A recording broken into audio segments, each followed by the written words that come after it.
Morning all of you. Today we are going to start our next topic. The next topic is neutralization reaction. Which reaction? Neutralization reaction. पिछली class में हमने reversible reaction भी पढ़ ली थी, irreversible भी हो गई थी, ऑक्सीडेशन, रिडक्शन, रिडॉक्स, ये सारे टॉपिक हो चुके थे. अब है neutralisation reaction. Neutralisation reaction, neutral. Neutral का मतलब क्या होता है? जिसमें टेस्ट ना हो, tasteless things. Generally tasteless things जो होती हैं वो क्या होती हैं? Neutral in taste. तो न्यूट्रलाइजेशन रिएक्शन होती क्या है? Neutralisation reaction. न्यूट्रलाइजेशन रिएक्शन वो रिएक्शंस होती हैं जिनमें एसिड और बेस रिएक्ट करके क्या बनाते हैं? Salt and water. एसिड और बेस आपस में रिएक्ट करके क्या बनाते हैं? Salt and water. उस रिएक्शन को क्या बोलते हैं? Neutralisation reaction. कैसे? देखो, एक कोई एसिड है, कोई बेस है, दोनों रिएक्ट करेंगे तो क्या बनेगा? Salt plus water. Salt plus water. This reaction is known as neutralisation reaction. जैसे एसिड बहुत सारे होते हैं. एक एसिड होता है HCl, इसे बोलते हैं हाइड्रोक्लोरिक एसिड. क्या बोलते हैं? Hydrochloric acid. फिर CH3COOH, ये होता है acetic acid.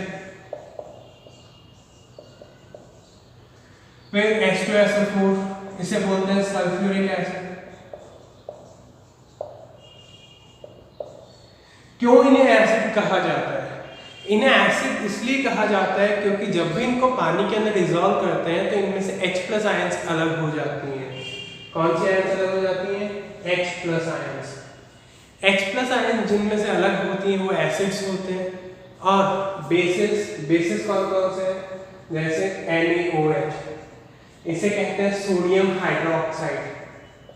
Sodium hydroxide. MgOH whole twice, इसे बोलते हैं मैग्नीशियम हाइड्रोक्साइड.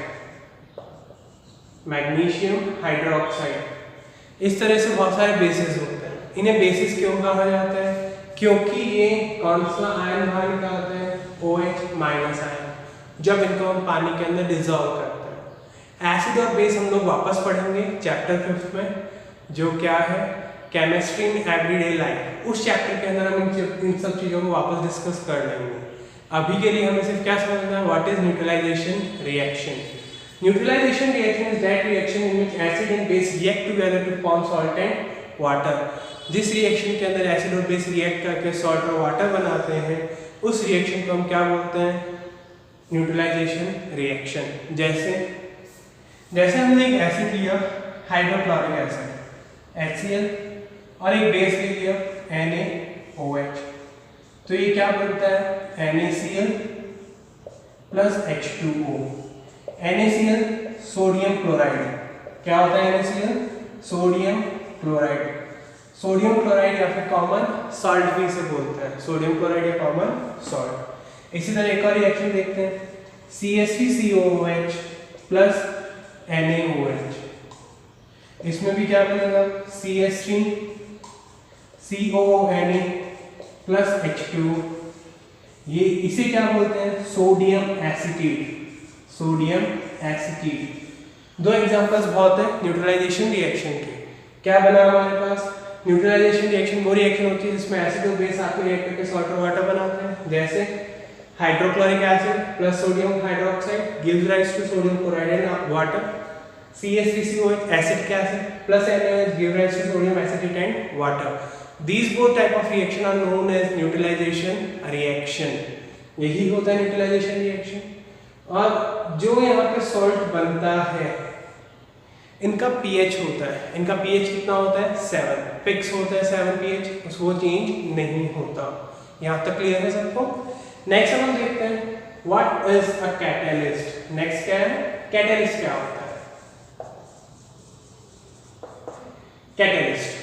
इस चैप्टर में हम लोग पहले भी डिस्कस कर चुके हैं कैटलिस्ट. प्रॉपर्टीज ऑफ रिएक्शन में कि केमिकल रिएक्शन की, केमिकल इक्वेशन की क्या क्या प्रॉपर्टीज होती हैं, उसके अंदर हम किसको डिस्कस कर चुके थे? कैटलिस्ट को. कैटलिस्ट क्या होता है? Catalyst is an element. कोई भी एलिमेंट हो सकता है, कोई भी लिविंग थिंग हो सकती है, नॉन लिविंग थिंग हो सकती है, which changes the rate of reaction, which changes the rate of reaction, जो रिएक्शन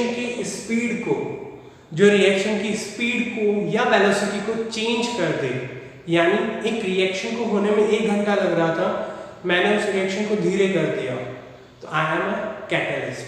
वो सब्सटेंस क्या होते हैं? कैटलिस्ट होते हैं। जैसे एक सिंपल सा एग्जांपल देखते हैं, बर्फ सब लोग जमाते हैं गर्मियों में घर पे फ्रीज के अंदर। बर्फ को हम अगर सिर्फ पानी को फ्रीज के अंदर रख दें तो वो जम तो जाएगी, but it will take certain time. In the same way, जैसे आइसक्रीम वाले होते हैं, कुल्फी वाले होते हैं, ये लोग भी बर्फ को जमाते हैं, बट व्हाट दे डू, वो क्या करते हैं? दे मिक्स सॉल्ट इन इट। वो क्या मिक्स कर देते हैं? सॉल्ट, जिससे वो आइस बहुत जल्दी फ्रीज हो जाती है, वाटर जल्दी से किसमें कन्वर्ट हो जाता है? आइस में।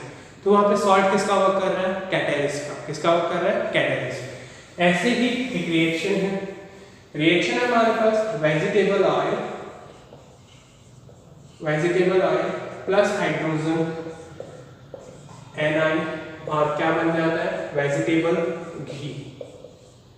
ये रिएक्शन वेजिटेबल ऑयल के अंदर हमने हाइड्रोजन मिक्स किया और एक कैटलिस्ट मिक्स किया Ni।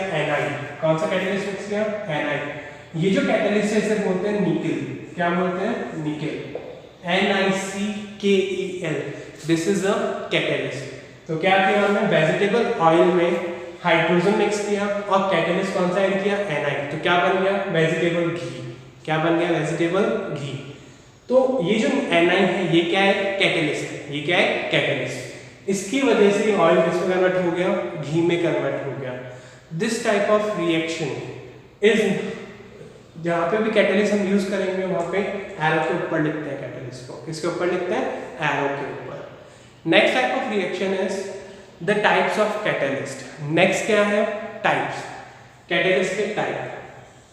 वैसे तो बहुत सारे कैटलिस्ट होते हैं, but on the basis of physical state हमारे यहाँ पे क्लासिफाइड है, और on the basis of their action. Action का मतलब कौन सी रिएक्शन में कौन सा कैटलिस्ट यूज आ रहा है, और जो फिजिकल स्टेट पे क्लासिफाइड है। फिजिकल स्टेट का मतलब कैसे दिखाई देते हैं। तो फिजिकल स्टेट पे दिखाई देने वाले कैटलिस्ट के बारे में देखते हैं पहले। On the basis of physical state. Physical state का मतलब कैसे वो दिखाई देते हैं। तो ये दो तरह के कैटलिस्ट होते हैं। एक होते हैं होमोजीनियस और एक होते हैं हेट्रोजीनियस। एक कौन से होते हैं? Heterogeneous. Homogeneous catalyst and heterogeneous catalyst. क्या होते हैं ये दोनों कैटलिस्ट? होमोजीनियस कैटलिस्ट वो कैटलिस्ट होते हैं जिनके अंदर रिएक्टेंट, प्रोडक्ट और कैटलिस्ट की फिजिकल स्टेट सेम होती है। रिएक्टेंट, प्रोडक्ट और कैटलिस्ट की फिजिकल स्टेट क्या होती है? सेम। वो कौन से कैटलिस्ट होते हैं? Those catalyst are said to be homogeneous catalyst. और हेट्रोजीनियस कैटलिस्ट कौन से होते हैं? जिनमें फिजिकल स्टेट अलग अलग हो सकती है, यानी reactant, product and catalyst are in same state, चाहे तीनों सॉलिड हो, लिक्विड हो या गैस हो, बट स्टेट क्या होनी चाहिए? तीनों की सेम होनी चाहिए। हेट्रोजीनियस में reactant, product and catalyst are in different state. जिसमें किसमें होते हैं? डिफरेंट स्टेट में होते हैं। उन्हें क्या बोलते हैं? Heterogeneous catalyst. Those catalyst are known as heterogeneous catalyst. अब इनके हम एग्जांपल दें। होमोजीनियस कैटलिस्ट का एग्जांपल। होमोजीनियस कैटलिस्ट वो होते हैं जिनमें रिएक्टेंट, प्रोडक्ट और कैटलिस्ट की फिजिकल स्टेट क्या होती है? सेम होती है। जैसे 2SO2 प्लस O2 NO, इसमें कैटलिस्ट है, और क्या बन गया? 2SO3। क्या बन गया? 2SO3। यहाँ पे SO2 कौन सी स्टेट में है? गैस। ये भी गैस है और ये भी गैस है। जब सभी की फिजिकल स्टेट सेम होती है, तो कैटलिस्ट कौन सा होता है? Homogeneous catalyst. तो यहाँ पर SO2 सल्फर डाइऑक्साइड भी गैस है, ऑक्सीजन भी गैस है, और नाइट्रिक ऑक्साइड इसे बोलते हैं। NO क्या होता है? Nitric oxide. नाइट्रिक ऑक्साइड, और SO3 क्या है, गैस। जब इन चारों की फिजिकल स्टेट गैसियस है तो इस रिएक्शन को क्या बोलते हैं हम, होमोजीनियस कैटलिस्ट के ऊपर बेस। नेक्स्ट देखते हैं हेट्रोजीनियस कैटलिस्ट। जैसे एक रिएक्शन हमने पढ़ी N2 + 3H2 gave rise to 2NH3, याद है, बहुत बार हम ये रिएक्शन पढ़ चुके हैं। ये रिवर्सिबल रिएक्शन भी थी। ये कौन सी रिएक्शन थी, रिवर्सिबल। जब यहाँ पे हमें कैटलिस्ट यूज करते हैं Fe क्या है, आयरन। तो जब हमने आयरन यूज किया यहाँ पर, N2 गैस होता है, हाइड्रोजन गैस, अमोनिया भी गैस, बट आयरन कौन सी स्टेट में, सॉलिड स्टेट में। आयरन कौन सी स्टेट में, सॉलिड स्टेट में। तो यहाँ पे जो कैटलिस्ट की फिजिकल स्टेट है वो क्या है, सॉलिड है। इसलिए ये जो यहाँ पे कैटलिस्ट है कौन सा है, हेट्रोजीनियस कैटलिस्ट। कितने तरह के कैटलिस्ट होते हैं on the basis of physical state, दो तरह के, homogeneous and heterogeneous. Homogeneous catalyst वो होते हैं जिनमें रिएक्टेंट प्रोडक्ट और कैटलिस्ट की फिजिकल स्टेट सेम होती है, और इसमें अलग अलग होती है। तो दोनों के एक एक एग्जांपल हमें याद रखने में ज़्यादा हमें फोकस करने की कोई ज़रूरत नहीं है। नेक्स्ट हम देखते हैं on the basis of action. On the basis of action ये कैटलिस्ट 4 कैटेगरीज में डिवाइड होते हैं। कितनी कैटेगरीज में, 4। कौन कौन सी 4 कैटेगरीज हैं, फर्स्ट है positive catalyst, second negative, third auto catalyst, and fourth bio catalyst. कितने तरह के कैटलिस्ट होते हैं on the basis of action, 4 तरह के, positive, negative, auto and bio. Positive catalyst, positive catalyst वो कैटलिस्ट होते हैं जो रेट को इंक्रीज करते हैं। जो रिएक्शन की रेट होती है उसको क्या कर देते हैं, इंक्रीज।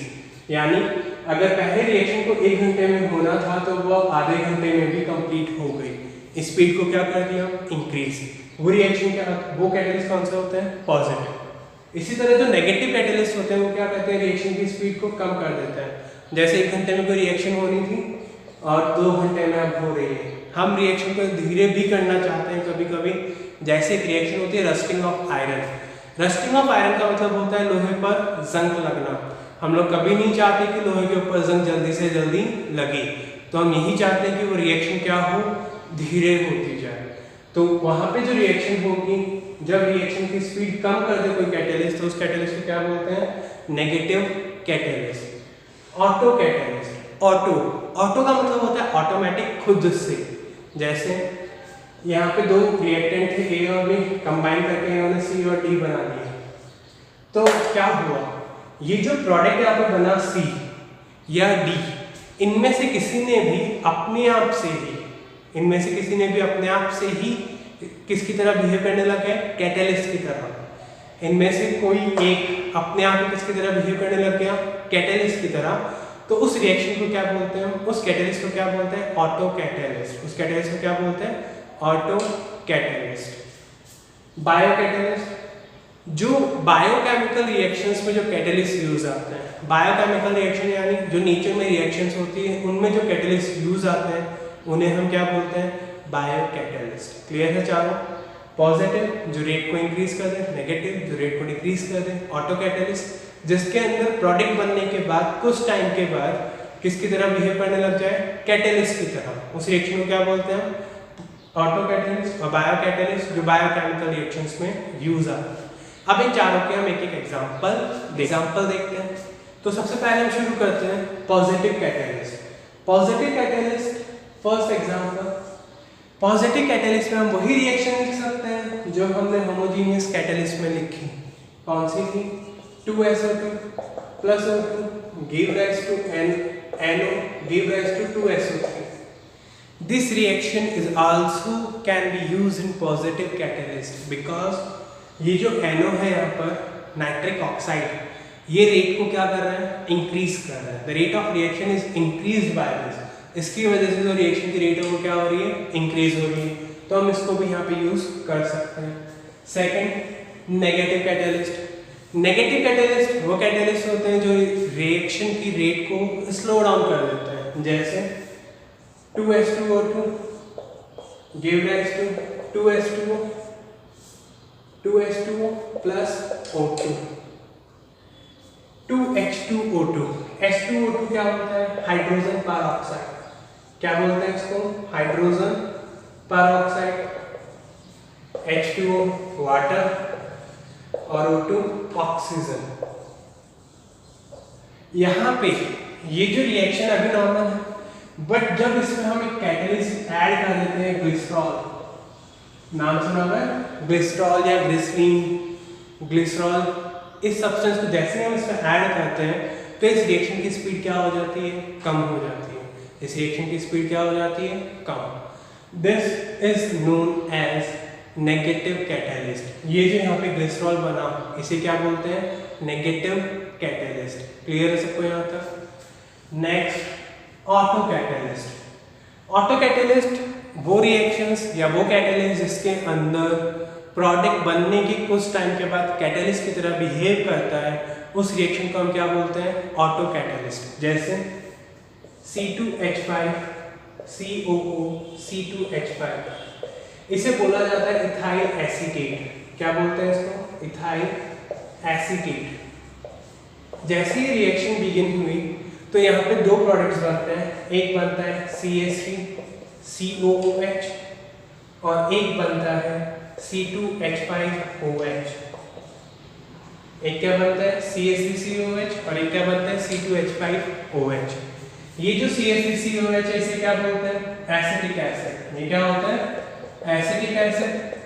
और इसे क्या बोलते हैं? इथेनॉल। तो जब इथाइल एसीटेट की रिएक्शन होती है तो उसमें दो प्रोडक्ट बनते हैं, एक बनता है एसिटिक एसिड और एक बनता है इथेनॉल। ये जो एसिटिक एसिड प्रोडक्ट बना, कौन सा प्रोडक्ट? Acetic acid. ये रिएक्शन शुरू होने के कुछ टाइम के बाद प्रोडक्ट बन गया। प्रोडक्ट ये जो है ये किसकी तरह बिहेव करता है? फिर कैटलिस्ट की तरह। यही रिएक्शन की रेट को क्या कहता है? अप या डाउन। तो इस कैटलिस्ट को क्या बोलते हैं? Auto catalyst. यानी रिएक्शन शुरू होने के बाद प्रोडक्ट बना, प्रोडक्ट में से कोई एलिमेंट किसकी तरह बिहेव कर रहा है? कैटलिस्ट की तरह, तो उसको क्या बोलते हैं? Auto catalyst. Next one is bio catalyst. Bio catalyst वो होते हैं जो बायोकेमिकल रिएक्शंस को टेक ओवर करते हैं। जैसे हमारी बॉडी के अंदर बहुत सारी बायोकेमिकल रिएक्शंस होती हैं। मेनली जो बायोकेमिकल रिएक्शन होती हैं वो डाइजेशन के द्वारा होती हैं। डाइजेशन क्या होता है? It is a process to break complex substances into simpler one. जो हम खाना खाते हैं उसको छोटे छोटे पीसेस में ब्रेक करना और अलग अलग प्रोटीन, मिनरल्स, विटामिन को अलग अलग बॉडी के पार्ट के अंदर भेजना। तो उसमें ही एक रिएक्शन होती है। वो रिएक्शन क्या होती है? The conversion of maltose into glucose. The conversion of maltose into glucose। जो माल्टोज होता है वो कन्वर्ट होता है किसके अंदर? ग्लूकोज के अंदर। ये रिएक्शन कौन सी होती है? Biochemical reaction. इसमें जो कैटलिस्ट यूज आता है वो होता है मैल्टेज। कौन सा कैटलिस्ट यूज आता है? मैल्टेज। क्लियर है यहाँ तक सबको? चार तरह की रिएक्शंस होती है on the basis of action. Action का मतलब कैसे वो काम करते हैं। कौन कौन सी? First positive catalyst, second negative, third auto और फोर्थ बायो। इन चारों रिएक्शंस के आपको एक एक एग्जांपल याद रखने हैं। जो छोटे हों कोशिश यही कीजिए कि उनको याद करें ताकि एग्जाम में कम से कम गलती हो। क्लियर है सबको यहाँ तक? अभी हमने देखा कि कैटलिस्ट की कैटेगरीज क्या क्या होती हैं। अभी हमने देखा on the basis of physical state homogeneous और हेटेरोजीनियस कैटलिस्ट होते हैं, और हमने देखा कि on the basis of action positive, negative, auto और बायो चार तरह के कैटलिस्ट होते हैं।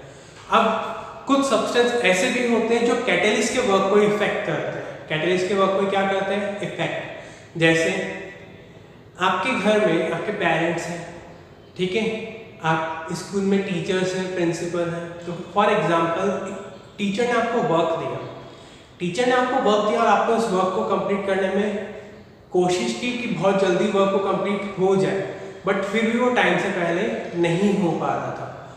तो क्या हुआ? तो प्रिंसिपल मैम ने आपको बुलाया स्कूल में, और बुलाने के बाद क्या कहा कि ये वर्क मेरे को इसी टाइम तक चाहिए, और साथ में आपके पेरेंट्स को भी बुला लिया। तो अब क्या होगा, आपके माइंड पे थोड़ा सा टेंशन आएगा और आप क्या करेंगे, उसको फिर बहुत जल्दी से वर्क को कंप्लीट करने की कोशिश करेंगे। तो ऐसे भी कुछ सब्सटेंस होते हैं, वो सब्सटेंस क्या होते हैं जो कैटलिस्ट की भी हेल्प करते हैं। वो सब्सटेंस क्या है? पहला सब्सटेंस जो है वो है कैटलिस्ट प्रमोटर। पहला सब्सटेंस क्या है? Catalyst promoter. Catalyst promoter. Catalyst promoter जो कैटलिस्ट के वर्क को प्रमोट करे, जो कैटलिस्ट के वर्क को क्या करे? प्रमोट। यानी मैंने आपको वर्क दिया, आप प्रिंसिपल मैम ने कहा कि ठीक जल्दी से वर्क को कंप्लीट करो, तो प्रिंसिपल मैम ने मेरे वर्क को क्या किया? प्रमोट किया। तो वो सब्सटेंस क्या होते हैं? Catalyst promoter. दो substance are known as catalyst promoter और उन्हें लिखा कहा जाता है? रिएक्शन में देखते हैं। अभी हमने थोड़ी देर पहले रिएक्शन देखी, क्या? N2 + 3H2 give rise to 2NH3 और यहाँ पे क्या था? एक कैटलिस्ट, कौन सा? Fe। कौन सा कैटलिस्ट था? Fe, iron. ये अभी हमने रिएक्शन देखी, बट आयरन के वर्क से प्रिंसिपल मैम सेटिस्फाइड नहीं थी, तो उन्होंने क्या किया? एक और सब्सटेंस इसमें ऐड कर दिया। कौन सा? एमओ। एमओ होता है मॉलिब्डेनम पाउडर। Molybdenum powder. तो जैसे मॉलिब्डेनम पाउडर ऐड हुआ रिएक्शन के अंदर, तो रिएक्शन की स्पीड और इंक्रीज हो गई। तो ये जो एमओ है इसे क्या बोलते हैं हम? Catalyst promoter. The substance which increases the rate of activity of a catalyst. जो कैटलिस्ट की ही रेट ऑफ एक्टिविटी को इंक्रीज करते हैं उन्हें क्या बोलते हैं? Catalyst promoter. ऐसे ही एक और रिएक्शन अभी हमने देखी थी, वेजिटेबल ऑयल वाली। वेजिटेबल ऑयल में हमने हाइड्रोजन ऐड किया था, कौन सी कैटलिस्ट की प्रेजेंस में? Na, और क्या बना था? वेजिटेबल घी। क्या बना था? वेजिटेबल घी। अब जब हम Na के साथ, Na कैटलिस्ट है और Na के साथ हमने क्या ऐड कर दिया? Cu, copper. तो क्या होगा? जल्दी जल्दी ऑयल से घी बनना क्या हो जाएगा? शुरू हो जाएगा। आप लोग सोच रहे होंगे सर ऑयल से घी कैसे बन सकता है? ऑयल से घी बनाया जा सकता है।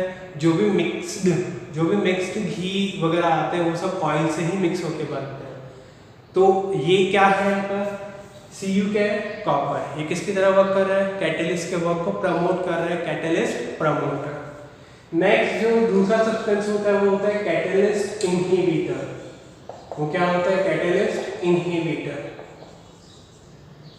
वो क्या करते हैं? कैटलिस्ट के वर्क को स्लो डाउन कर देते हैं कि नहीं, जैसे मैंने आपको वर्क दिया बट मैंने जो टाइम दिया था उस टाइम को प्रिंसिपल मैम ने इंक्रीज कर दिया।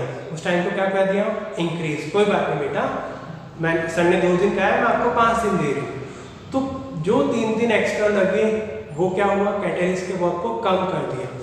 They are known as catalyst inhibitor. उन्हें क्या बोलते हैं? Catalyst inhibitor. जैसे इसी रिएक्शन में हमने कैटलिस्ट प्रमोटर ऐड किया एमओ, इसी रिएक्शन में हम कैटलिस्ट इनहिबिटर भी ऐड कर सकते हैं। N2 + 3H2 give rise to Fe और 2NH3 और हमने यहाँ पे कैटलिस्ट ऐड कर दिया CO। CO क्या होता है? Carbon monoxide. क्या ऐड कर दिया हमने? Carbon monoxide. ये Cu क्या था? कॉपर। तो 2 सब्सटेंस और होते हैं, एक होता है कैटलिस्ट प्रमोटर और एक होता है कैटलिस्ट इनहिबिटर। कैटलिस्ट प्रमोटर वो सब्सटेंस होते हैं जो कैटलिस्ट के एक्शन को इंक्रीज करते हैं। अब कैटलिस्ट इनहिबिटर क्या होते हैं? जो कैटलिस्ट के वर्क को डिक्रीज करते हैं। इनकी भी आपको डेफिनेशन और एक एग्जांपल ध्यान रखना। अब लास्ट टॉपिक है इस चैप्टर का, प्रॉपर्टीज ऑफ कैटलिस्ट। क्या है? प्रॉपर्टीज। बहुत सारी प्रॉपर्टीज है तो सिर्फ इनको समझना है आपको। पहली प्रॉपर्टी क्या है कि कैटलिस्ट कभी भी रिएक्शन को स्टार्ट नहीं करते, वो सिर्फ उसकी स्पीड को कम या ज़्यादा कर सकते हैं। फिर हर रिएक्शन के लिए अलग अलग कैटलिस्ट होते हैं। जैसे यहाँ पे देखो N2 अमोनिया की रिएक्शन के लिए कैटलिस्ट कौन सा था? आयरन। वेजिटेबल ऑयल की रिएक्शन के लिए कैटलिस्ट कौन सा था? निकेल। तो हर एक रिएक्शन के लिए अलग अलग कैटलिस्ट यूज करते हैं। कैटलिस्ट को बहुत छोटे से अमाउंट में, स्मॉल अमाउंट में यूज करते हैं। ये नहीं कि जितना बड़ा अमाउंट एलिमेंट्स का है, रिएक्टेंट्स का है, उतना ही अमाउंट हम कैटलिस्ट का है। बहुत छोटा सा अमाउंट सफिशिएंट होता है। कुछ कैटलिस्ट ऐसे होते हैं जो सर्टेन टेम्परेचर के ऊपर वर्क करते हैं, यानी जैसे कुछ कैटलिस्ट 100 डिग्री पे वर्क कर रहे हैं तो हमें पहले रिएक्शन को 100 डिग्री तक पहुंचाना पड़ेगा और फिर रिएक्शन को आगे करना पड़ेगा 100 डिग्री तक। और कुछ कैटलिस्ट वो होते हैं जो रिएक्शन को कभी स्टार्ट नहीं कर सकते। और क्या प्रॉपर्टीज होती हैं इनकी कि अगर कोई रिवर्सिबल रिएक्शन है, रिवर्सिबल रिएक्शन याद है जिसमें रिएक्शन आगे की तरफ भी होती है और पीछे की तरफ भी होती है, यानी रिएक्शन फॉरवर्ड भी होती है और बैकवर्ड भी होती है। तो रिवर्सिबल रिएक्शन के अंदर इनका इफेक्ट क्या रहता है, इक्वल रहता है, चाहे रिएक्शन आगे की तरफ चल रही हो या पीछे की तरफ। फॉरवर्ड और बैकवर्ड रिएक्शन को ही दोनों को इक्वली इफेक्ट करता है। कौन से कैटलिस्ट, कोई भी कैटलिस्ट हो, अगर रिवर्सिबल रिएक्शन में हम उसको यूज कर रहे हैं तो। क्लियर है सबको यहाँ तक? ये चैप्टर भी फिनिश हो चुका है। चैप्टर नंबर 13 जो हमने पहले पढ़ा था उसके क्वेश्चन आंसर आपको फिनिश करने हैं और इस चैप्टर के सिर्फ आपको नोट्स लिखने हैं।